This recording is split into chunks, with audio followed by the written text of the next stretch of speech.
They were forced to marry for a deal, but that night, the billionaire's heart finally broke free. Hello everyone. Before we begin today's story, I have a small favor to ask. Please hit subscribe and turn on the notification bell so you never miss our channel's new videos. It's quick, free, and the best way to support us in bringing you more dramatic stories. Your support means the world to us. Where are you watching from? Drop your city or country in the comments below. Thank you very much. Now, let's return to our main characters. It all began on a stormy Tuesday night, high above Manhattan, where rain streaked the glass walls of coal industry's towering headquarters. Inside a dimly lit conference room, the air was thick with tension and the scent of burnt coffee. Adrian Cole, 32, CEO and heir to one of New York's most powerful empires, stood by the window, his reflection sharp against the lightning outside. His voice was low, steady, almost cold.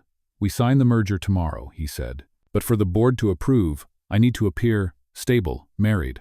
Across the table, Lila Bennett froze. Her pen slipped from her hand. She had expected many things from tonight's meeting, perhaps another negotiation, another pitch, but not this. "You mean pretend?" she asked. Adrian turned to face her, his gray eyes unreadable. "No, I mean an actual marriage. 6 months. Strictly business."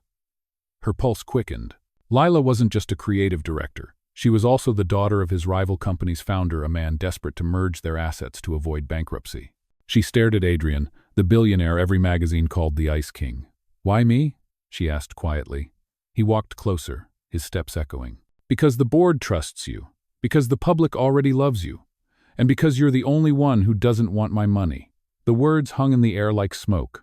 Lila's jaw tightened. She thought of her father's hospital bills, the employees who'd lose their jobs if the merger failed.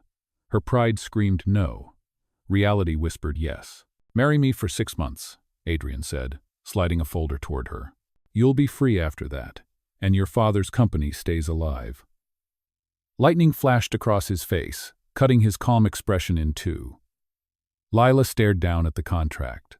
The ink bled slightly where her trembling fingers touched it. Her voice cracked. "This is insane." "Maybe," he murmured, "but it's the only way." For a long moment the only sound was rain tapping against the glass. Finally she reached for the pen. "Fine," she said. "Let's save the world, one fake marriage at a time." Adrian's lips twitched, almost a smile, before he extended his hand. "Welcome to the deal, Mrs. Cole." The words hit her harder than she expected. Mrs. Cole, 2 syllables that didn't belong to her, yet suddenly carried the weight of her entire future. As their hands met across the table, thunder rolled over the city. Outside, the storm raged on. Inside, 2 strangers sealed a contract that would soon break every rule they thought they understood, including the one about never falling in love. The wedding was quiet, almost clinical, like a business deal disguised as romance. Lila stood under the soft glow of the courthouse lights, her fingers cold against the silver band now resting on her hand. The vows had been simple. The cameras outside had flashed, capturing what the press would soon call the merger of hearts. But inside, she felt nothing except the hum of anxiety. Adrian Cole, now her husband on paper, thanked the judge, then turned to her with polite distance. "Our driver is waiting," he said. His tone was courteous, practiced. She nodded, following him out into the cool night. The city buzzed, car horns echoing between skyscrapers, but the world around them felt strangely still. In the car, silence stretched like glass between them. Lila looked out the window, the lights blurring into streaks of gold. "So," she finally said, her voice soft, "is this the part where you tell me how to act married?" Adrian's eyes flicked toward her reflection in the glass. "You already know how to survive in a room full of wolves," he replied. "Just stay close, smile when needed, and do not let them see you bleed." She laughed under her breath. Charming. When they arrived at the penthouse, the elevator opened to a space that looked like a museum: steel, glass, and silence. No photos, no warmth, just order. Lila set her small suitcase by the door. "Where should I sleep?" she asked, half teasing, half serious. "The guest room," Adrian said quickly. "Down the hall to the right." He loosened his tie, his expression unreadable. "We have a charity gala tomorrow. The press will be watching. I will have a stylist sent over in the morning." His words felt like a checklist, precise and emotionless. She wanted to say something, anything, but instead she just nodded. That night, Lila lay awake in the guest room, staring at the city lights below. She could hear faint piano notes drifting from the living room. Curious, She slipped out quietly and found Adrian sitting at the piano, head bent, fingers tracing the keys like he was trying to remember a song he had forgotten how to feel. She watched silently, realizing this was the first time he looked human. The melody was fragile, like glass about to break. The next morning, the stylist arrived with racks of gowns and heels that cost more than her entire year's salary. Lila stood before the mirror as they pinned, painted, and polished her until she barely recognized herself. Adrian appeared at the doorway, dressed in a black suit that fit like armor. He looked at her, then away quickly. "You look perfect," he said, clearing his throat. She smiled faintly. "Perfectly fake, you mean?" He did not answer. That night at the gala, the room glittered with chandeliers and whispered envy. Lila held Adrian's arm as photographers surrounded them. Every flash was a reminder of their contract. Every smile, a lie rehearsed. But when a reporter asked, "Mr. Cole, what do you love most about your wife?" Adrian hesitated. His hand tightened around hers. He looked down at Lila, her eyes bright under the lights, and for a heartbeat, the truth broke through the mask. "She reminds me that not everything needs to be built to last," he said quietly. The crowd chuckled, mistaking it for wit. But Lila heard something else, a confession he did not mean to make. Later, in the car ride home, she stared out the window, her voice low. "You did not answer their question." He glanced at her. "I did." "No," she whispered, turning to him. "You avoided it." Adrian said nothing, but his jaw clenched, the city lights flashing across his face like guilt. For the first time, she saw the cracks in his calm. Somewhere between the contract and the act, the Ice King had begun to thaw, and Lila realized with quiet dread that she might be melting too. 3 weeks passed. The world called them the golden couple, but behind the polished smiles and designer suits, silence ruled their home like a ghost. Adrian spent most nights at the office, claiming late meetings, while Lila wandered the penthouse alone, learning the rhythm of a life that did not belong to her. She had traded debt for diamonds, but she felt more like a guest than a wife. One rainy night, unable to sleep, she found herself in Adrian's study.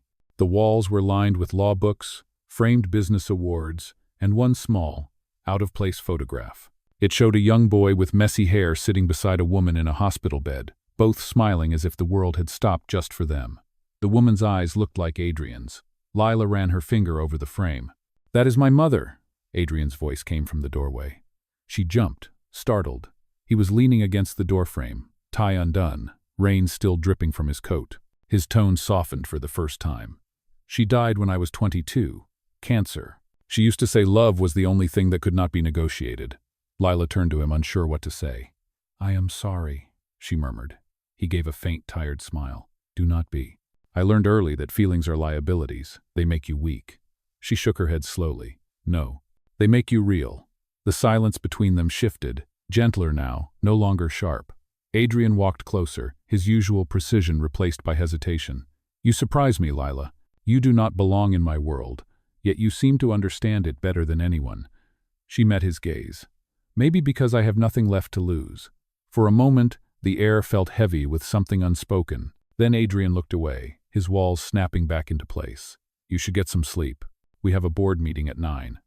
But his voice had lost its edge.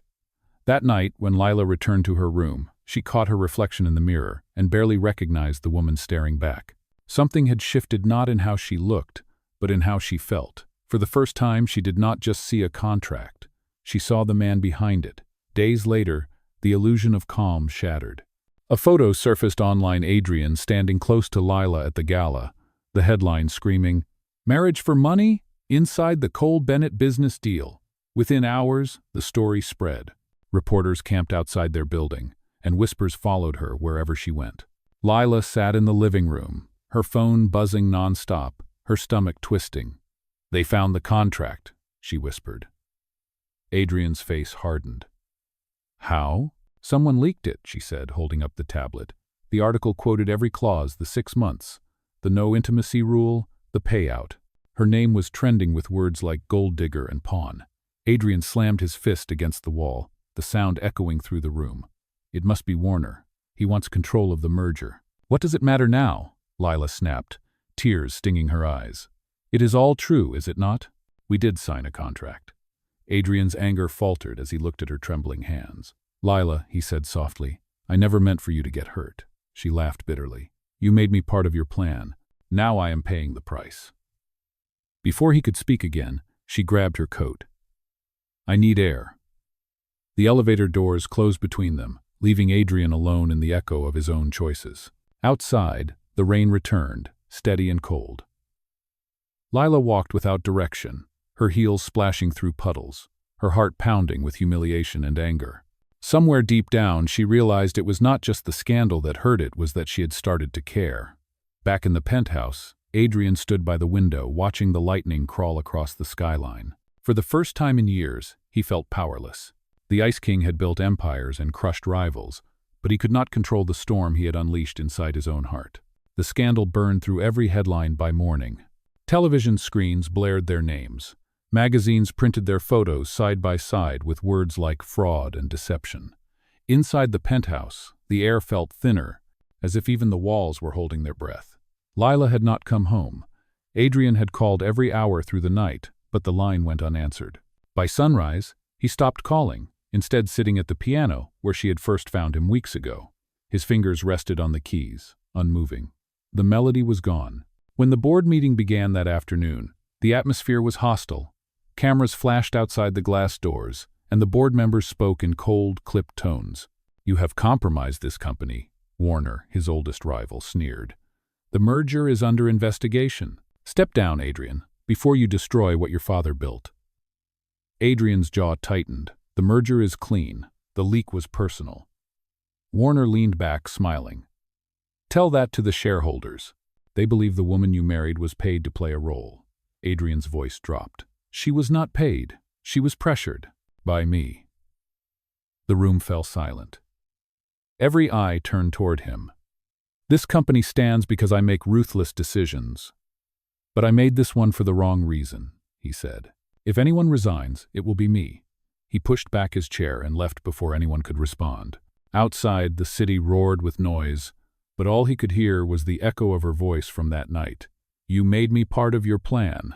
He found her hours later at the old community art center in Brooklyn, standing before a wall of unfinished paintings. Her coat was damp, her eyes tired, but when she saw him, she did not move. "You should not be here," she said quietly. "The reporters are everywhere." "I do not care," Adrian replied. "Let them see. Let them hear everything." Lila crossed her arms, her voice shaking with anger. "What do you want, Adrian? To apologize? To fix it with money?" "No," he said, stepping closer. "To fix it with truth."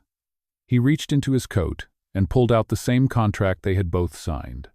The paper was wrinkled, rain, soaked at the edges.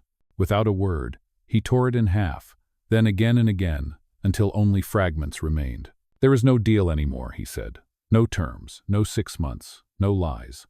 Lila's breath hitched. "That contract was your protection. You could lose everything." Adrian looked at her, his eyes steady. "I already did, when you walked out." For a moment, neither of them spoke. The sound of rain filled the silence, dripping from the cracked ceiling. Lila turned away, wiping her eyes with the back of her hand. "You cannot just erase what happened." "I am not trying to erase it," he said softly. "I am trying to earn what might still be left." His voice trembled for the first time. "When I said feelings were liabilities, I was wrong. The truth is, I was terrified of them because they made me see what I really am. Alone, until you." Lila stared at him, torn between anger and the part of her heart that still believed in something good beneath his armor. "Adrian," she whispered, "I do not know if I can trust you." "Then let me prove it," he said, pulling out a folded piece of paper. It was a press statement with his signature. "Tomorrow, I will go public. I will admit the contract. I will resign as CEO. The company will survive. You will not have to hide again." She blinked in disbelief. "You would give all that up?" He nodded once. "It means nothing if I keep it by destroying you." Her voice broke into a whisper. "You cannot undo the world with an apology." "Maybe not," he said. "But I can start rebuilding it with one." She looked at him for a long time, then took a shaky breath. "You have one chance, Adrian. Do not waste it." When she turned back to the canvas, he finally exhaled, the weight in his chest lifting for the first time in years. Outside, the rain slowed, the gray clouds thinning to reveal a strip of light above the skyline. For the first time since the deal began, there was no script left to follow, no contract to dictate what came next, only the fragile possibility of something real. The next morning, the world turned its eyes to the press conference. Cameras lined the marble hall of Coal Industries, the same place where Adrian had once announced multi-million-dollar deals with his trademark calm confidence. But this time, there was no armor in his tone, no board-approved script in his hand. He stood behind the podium, his suit simple, his eyes shadowed with exhaustion and resolve. "Good morning," he began, his voice steady but low. "I owe you the truth. Months ago, I entered a marriage contract not for love, but for business. The woman you have seen beside me, Lila Bennett, did not seek wealth or fame. I forced her into an arrangement she never asked for, one that turned her name into a headline and her kindness into collateral. That ends today." The room fell into silence. Even the sound of cameras clicking paused. Adrian continued, his voice softening. "I am stepping down as CEO effective immediately. This company will survive without me. But I cannot survive being the man who hurt someone who only showed me honesty." Somewhere behind the cameras, a few gasps escaped. Reporters whispered. Adrian placed his signed resignation on the podium, nodded once, and stepped away. Outside the building, the sky hung heavy with fog. As he exited through the back entrance, flashes followed, questions shouted, but he kept walking. His driver asked quietly, "Home, sir?" Adrian shook his head. "No, the art center." When he arrived, the building was nearly empty except for Lila, who stood on a ladder painting a mural across the cracked wall, a swirl of blue and gold that caught the morning light. She did not turn when she heard his footsteps. "I saw the press conference," she said finally, her brush still moving. "The whole world did." Adrian stopped a few feet away. "I meant every word. You just threw away everything you built," she murmured. "That company was your life." He hesitated, watching the sunlight reflect off the paint on her fingertips. "It was my cage," he said quietly. "You were the first person who showed me the door." Lila lowered her brush and faced him. "What do you expect me to say? That everything is suddenly fine? That I forgive you because you made a speech?" "No," Adrian said. "I do not expect forgiveness. I just wanted you to know I finally understand what love means. It is not control. It is not perfection. It is choosing someone even when it costs you everything." His voice broke, raw and unguarded. "I am choosing you." Lila stared at him, her throat tight, her heart warring between pain and the memory of every small kindness he had shown the night he played the piano alone, the way he looked at her when he thought she would not notice, the quiet apology behind every guarded word. She stepped down from the ladder, setting her brush aside. "You are a difficult man to believe, Adrian Cole." He gave a faint, almost trembling smile. "Then let me prove it." From his coat pocket he pulled out a small box, not the glittering velvet kind, but a simple wooden one. Inside was the silver ring she had worn during their fake ceremony, now cleaned and reset with a small sapphire. "I kept it," he said, "because it was the first thing that felt real." Lila blinked back tears. "That ring started everything wrong." "Maybe it can end right," he said softly. He did not kneel. He simply held it out, his hand shaking. "No contracts, no lies. Just me asking for another chance." She looked at him for a long moment before whispering, "You really do not give up, do you?" "Not on you," he said. For the first time she smiled, small but real. She took the ring, turning it between her fingers. "One chance," she said quietly. "Do not make me regret it," he exhaled, almost laughing through the relief that flooded his chest. "You have my word." Outside, the sun broke through the fog, casting gold over the cracked walls. Lila glanced up at the mural, at the streaks of light across the paint. "Looks like the storm is finally over," she said. Adrian smiled, his voice low. "No, it is just beginning, but this time it is ours." The sound of distant traffic mixed with laughter from a nearby street, and for the first time since their story began, the world around them finally felt alive again. Weeks passed after that morning at the art center. The city slowly moved on to new headlines, and the noise around their story began to fade. Adrian no longer lived in the penthouse that once overlooked Manhattan. He had sold it quietly, donating most of the proceeds to fund the community programs Lila had been helping to rebuild. He now rented a modest apartment above a coffee shop in Brooklyn, the kind of place that smelled like rain and roasted beans, where no one cared about last names or legacy. Sometimes Lila would stop by after her classes to bring him takeout, and they would sit by the window, talking about everything except the past. For the first time, Adrian felt what peace might sound like: silence that did not suffocate. One evening, as the sky turned orange, Lila arrived with 2 coffees and a folded newspaper. "They published your follow-up interview," she said, handing it to him. Adrian glanced at the headline, "Former CEO turns philanthropist from boardroom to backstreets." He gave a small, self-deprecating smile. "Philanthropist sounds like a word for someone who still has money." She smiled back. "You still have influence, Adrian. And maybe that matters more." He looked at her, the reflection of the sunset soft in her eyes, and for a brief second, he forgot that their story had started with a contract. It felt as if it had always been this way, 2 people sitting close, sharing quiet moments that asked for nothing in return. Later that week, they attended the grand reopening of the art center. The place was alive again, filled with laughter, paint, and music. Lila's mural stretched across the main wall, a sweep of color representing rebirth. A brass plaque beneath it read, "Dedicated to every promise made honest." Adrian stood beside her as the crowd applauded, pride flickering in his chest. "You did this," she said softly. "No," he corrected, "we did this." The night carried a hum of hope. But as the celebration continued, a familiar voice cut through the noise. Warner approached, his expression tight but unreadable. "Cole," he said, extending a hand. "Seems you found a way to turn your downfall into a redemption arc." Adrian shook his hand, calm and steady. "I just stopped pretending," he replied. Warner nodded slowly. "Investors are watching. They like sincerity now. Maybe there is room for you again under different terms." Lila watched the exchange silently, uncertain. After Warner left, she turned to Adrian. "Would you take it? Go back?" He hesitated. "Part of me misses it, the challenge, the rush, but not the man I became inside it." He looked at her, his voice steady. "I will build something else, something honest." The sincerity in his tone made her chest tighten with quiet admiration. As the night wound down, music drifted through the hall. Couples began to dance beneath the soft string lights. Adrian glanced toward the crowd, then to Lila. "Dance with me?" he asked. She laughed nervously. "I am terrible at it." "So am I," he said with a grin. "That makes 2 of us." He held out his hand. Slowly, she took it. Under the lights, surrounded by warmth and laughter, they moved awkwardly but close, the rhythm more about connection than grace. "You know," Lila whispered, "if someone told me a few months ago that I would be dancing with you in a paint-stained dress, I would have laughed." Adrian smiled, his hand tightening around hers. "Then I am glad they did not." For a moment the world outside disappeared, the rumors, the mistakes, the noise. There was only the sound of her laughter and the feeling of her head resting lightly against his shoulder.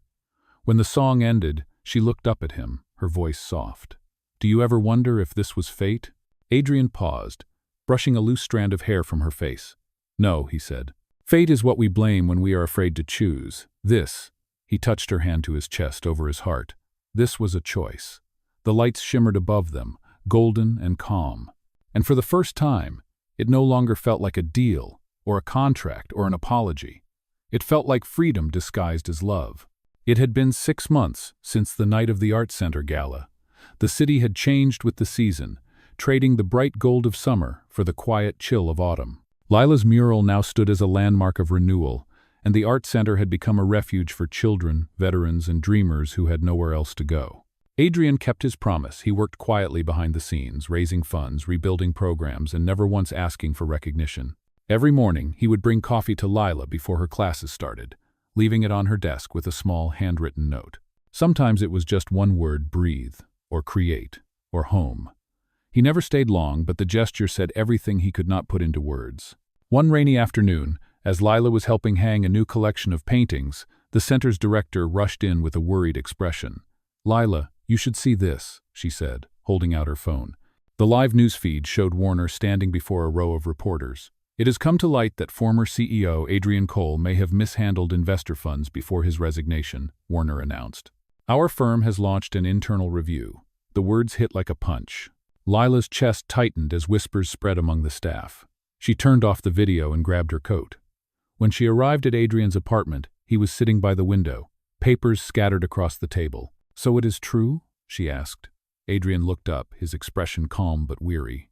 "It is not what it sounds like. Warner is trying to cover his own trail. Those investments were approved years before I stepped down."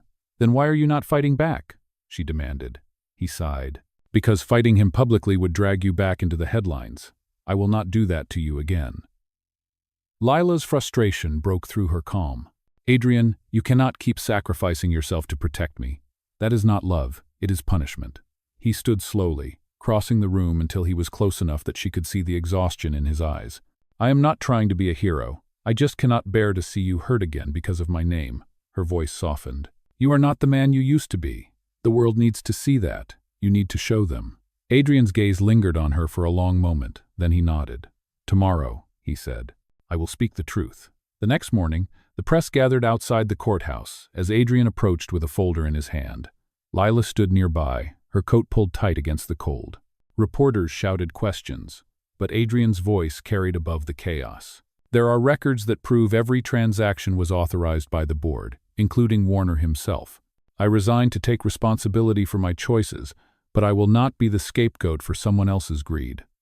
The crowd erupted with flashes and noise. Warner appeared from the side entrance, furious. "You cannot prove that," he snapped. Adrian opened the folder and handed the documents to the investigator. "Actually, I can. Your signature is on every one of them." The officer beside them nodded, scanning the papers before signaling to the nearby agents. In a matter of seconds, Warner's expression shifted from defiance to disbelief as he was led away in handcuffs. The reporters turned back to Adrian, firing questions, but he ignored them all. Instead, he looked at Lila standing at the edge of the crowd. Their eyes met, and for the first time in months, he smiled without hesitation. That evening, they returned to the art center. The rain had stopped, leaving the streets shimmering under the city lights. Inside, the mural glowed under soft lamps, the words on the plaque catching her eye again. "Dedicated to every promise made honest." Lila turned to him, her voice low. "You kept your word." Adrian took her hand gently. "No," he said, smiling. "We kept it." Outside, the wind rustled through the leaves, carrying away the remnants of doubt. The world would write its stories, twist its truths. But for them, the only truth that mattered was the one they had chosen together, that love, when built on honesty, could survive any storm. Months later, the chaos of the past had settled into a calm rhythm neither of them had ever known before. The city was dressed in winter again, snow dusting the rooftops and softening the noise below. The art center had become their shared world, a place where broken things found color again. Adrian had rebuilt his reputation quietly, not through power or business, but through persistence. He worked side by side with local groups, helping fund shelters, youth programs, and small businesses. The same newspapers that once called him the Ice King now wrote, "The man who melted his own walls." Yet despite the peace that had finally found them, something lingered in the air between him and Lila, an unspoken truth waiting for its moment. One late evening, when most of the volunteers had gone home, Lila stayed behind to clean the studio. She stood by the mural, tracing her fingers over the dried paint that had once been wet with tears and hope. Adrian entered quietly, carrying 2 cups of coffee. "Still working?" he asked softly. She smiled without turning. "Artists never stop working. We just switch canvases." He handed her the cup. "And what are you painting now?" She looked up at him, her expression calm but distant. "I do not know," she said. "Maybe something new. Maybe something that is not just survival." Adrian leaned against the wall, studying her in the quiet glow of the lamps. "You have been distant lately. Did I do something wrong?" She shook her head. "No, you have done everything right.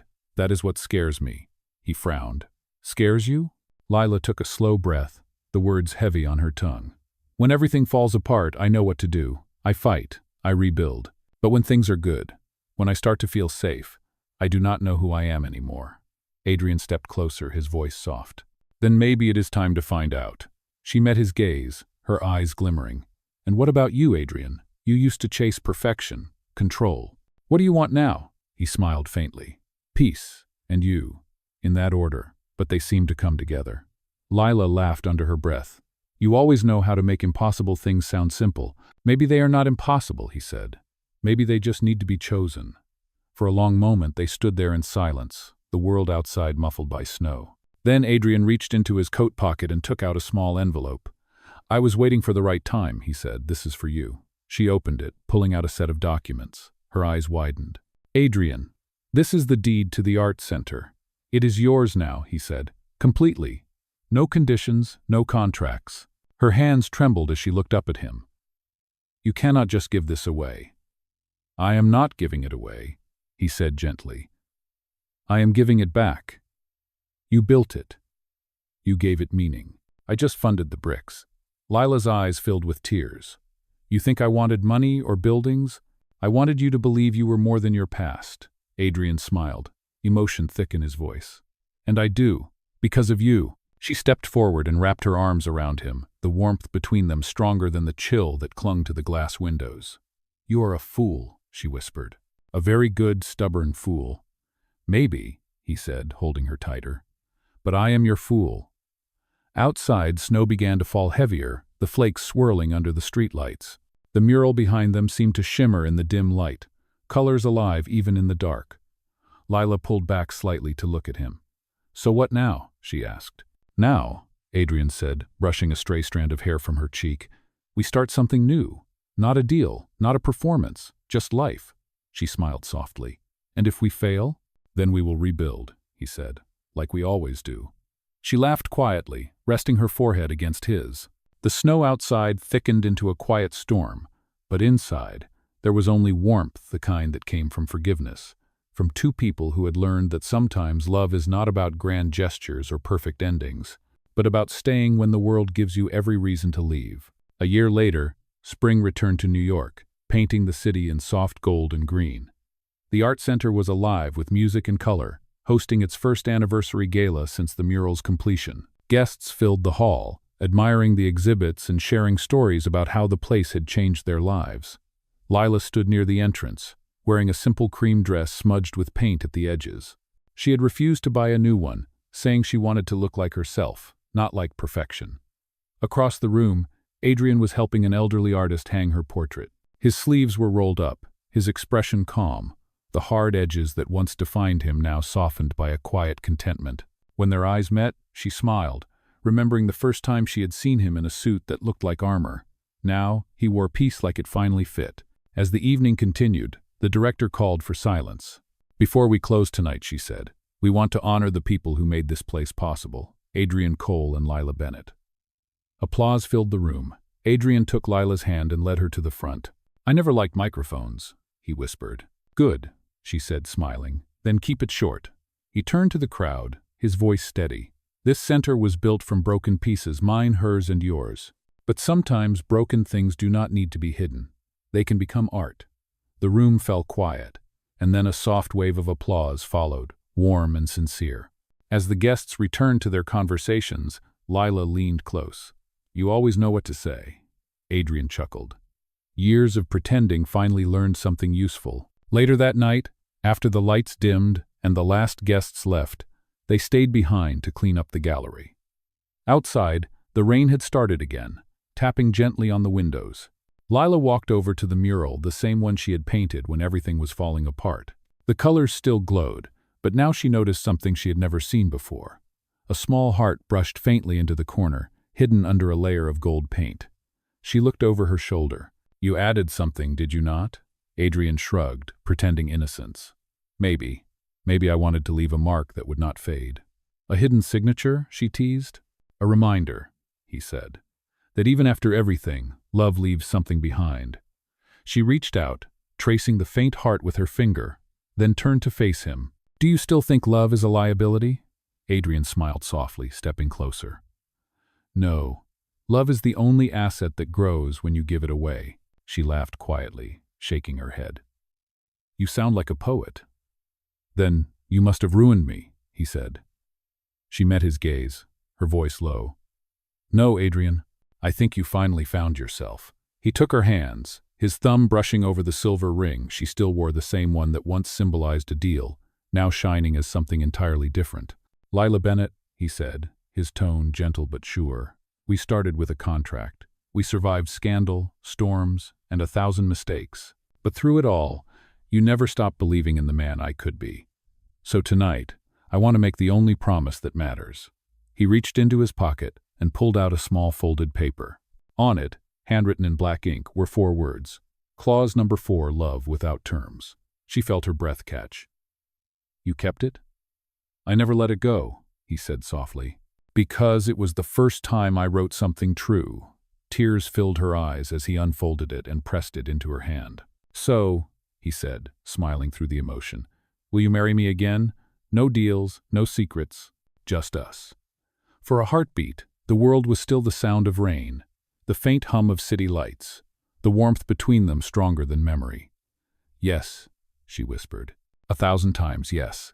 He laughed softly, pulling her into his arms, and they stood together beneath the mural that had witnessed their story. Outside, the rain turned to a soft mist, the city lights glowing like candles through the fog. And for the first time since their fated deal began, there were no masks left to wear, no debts to pay, only two people who had learned that real love is not about perfection, it is about choosing to stay, even when every reason says to leave. As the lights faded and the music returned, the last thing heard was her quiet voice against his chest saying, "We finally broke free."